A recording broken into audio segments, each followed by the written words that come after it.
Assalamualaikum warahmatullahi wabarakatuh. Saya Muhammad Rifki Santoso. Pada kali ini saya sharing mengenai pajak kendaraan bermotor. Nah, penghitungan pajak kendaraan bermotor itu ada beberapa variabel, ya. Salah satunya adalah tarif. Nah, saya akan sharing bagaimana tarif pajak kendaraan bermotor. Nah, materi kita kali ini terdiri dari bersama pengantar, kedua adalah tarif. Nah, di pengantar ini akan saya jelaskan sedikit apa itu pajak kendaraan bermotor, kemudian subjeknya dan objeknya. Kemudian pada sesi bagian tarif, saya akan menjelaskan bagaimana penghitungannya, kemudian pengenaan tarif secara umum, kemudian apakah ada perbedaan tarif pajak kendaraan motor atas daerah, ya, lokasi tertentu yang khusus, dan kendaraan khusus, penggunaan khususnya. Pertama kita masuk ke pengantarnya dulu, ya. Ada pengertian itu, ya. Jadi pajak kendaraan bermotor itu apa, gitu ya? Itu adalah pajak atas kepemilikan dan atau penguasaan kendaraan bermotor. Jadi kalau kita memiliki kendaraan bermotor, kita menguasai, maka dikenakan pajak atas kendaraan bermotor tersebut. Kemudian objeknya apa? Ya, objeknya ya kendaraan itu, ya. Jadi kendaraan itu ya harus didaftarkan dulu, ya. Kita misalnya beli kendaraan ini didaftarkan. Nah, kemudian terdaftar di provinsi, ya. Jadi ini pajak provinsi.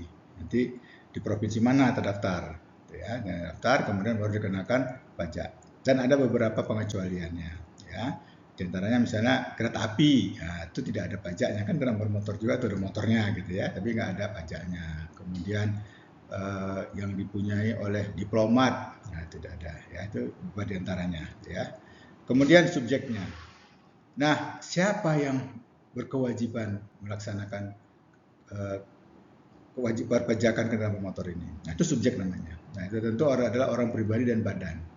Jadi kan kendaraan bermotor itu terdaftar bisa atas nama orang pribadi dan bisa atas nama badan. Maka yang atas nama itulah yang menjadi subjek, dialah melaksanakan kewajiban pelaksanaan pajak kendaraan bermotor. Kemudian tarifnya, ya, tarifnya bagaimana? Sebelumnya kita lihat dulu penghitungannya, ya. Jadi penghitungan itu adalah pajak kendaraan bermotor itu hasil perkalian antara tarif, nilai jual, dan bobot.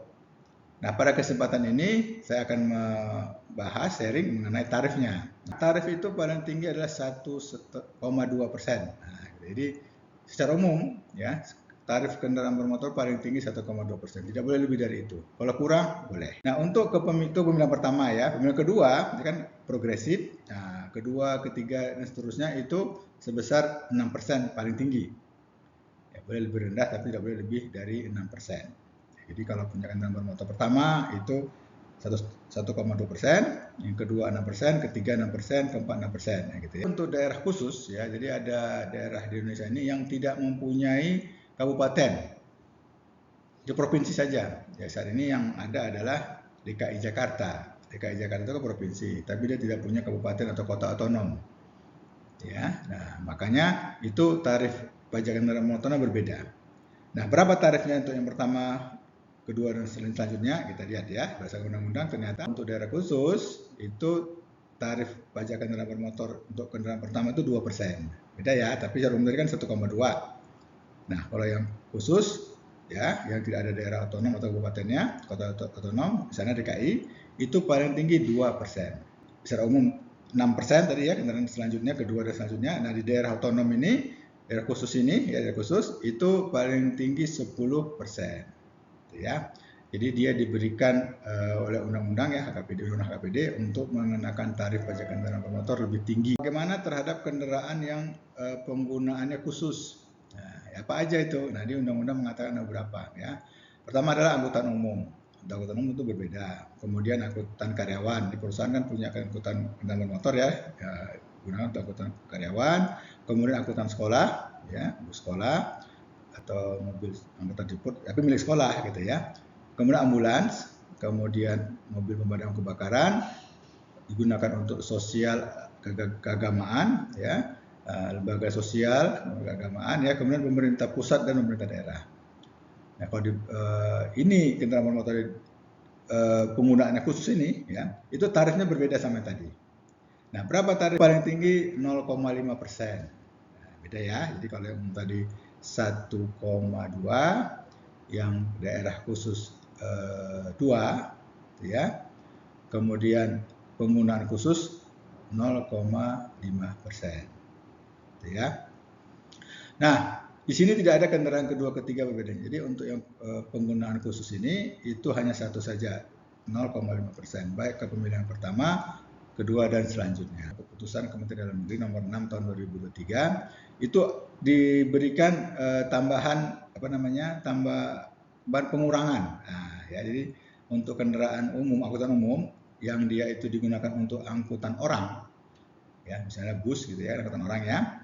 Nah itu dia DPP-nya ya tetapkan, maka paling tinggi 30%.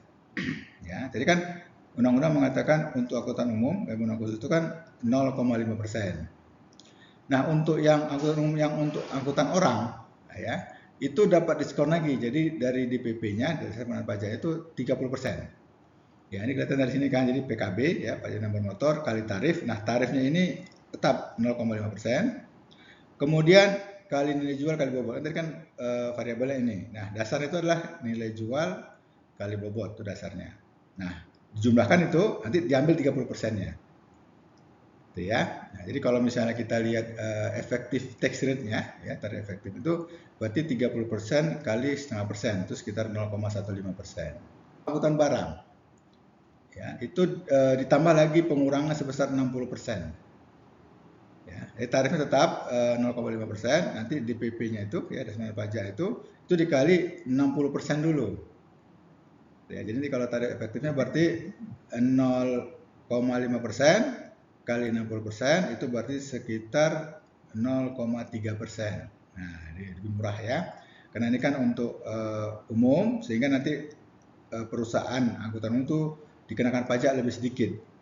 Dan dia bisa nanti memberikan tarif untuk angkutan itu lebih murah. Ya, ketentuan ini ya untuk angkutan umum, angkutan barang orang ini harus ditetapkan oleh peraturan gubernur. Ya, tadi kalau tadi kan yang tarif tertinggi tadi itu ada itu ya, ditentukan oleh undang-undang, oleh Kemendagri. Nah kemudian lebih detailnya berapa itu paling tinggi tadi tuh, yang tarif pajak tadi ya. Nah kemudian ada ketetapan gubernur, yang mana tarifnya. Gitu ya, jadi gubernur menentukan. Berarti masing-masing gubernur berbeda-beda, gitu ya. Di Sumatera Utara beda sama dengan Jawa Tengah, begitu. Bisa aja ya, tergantung gubernurnya. Itu saja tarifnya tadi ya. Nah, maka kita simpulkan dari sini. Tarif PKB itu secara garis besar dibagi 3. Jadi dari 3 ya. Pertama adalah tarif umum, itu semua kendaraan umum itu ya. Pokoknya secara umum pemilikan pertama 1,2%, kepemilikan selanjutnya itu 6%. Itu secara umum. Nah kemudian dikhusus lagi di daerah khusus, nah ya yang tidak ada kabupaten atau kota otonomnya, itu tarifnya lebih tinggi ternyata. Untuk pertama 2%, untuk selanjutnya 10%. Ya, nah tapi untuk kendaraan yang penggunaan khusus, jadi penggunaan khusus berarti daerah mana aja. Ya, bisa di daerah khusus atau daerah secara umum, maka dia diberikan tarif insentif. Ya, tarif pajak kendaraan motor insentif lebih kecil. Ya, karena penggunaannya.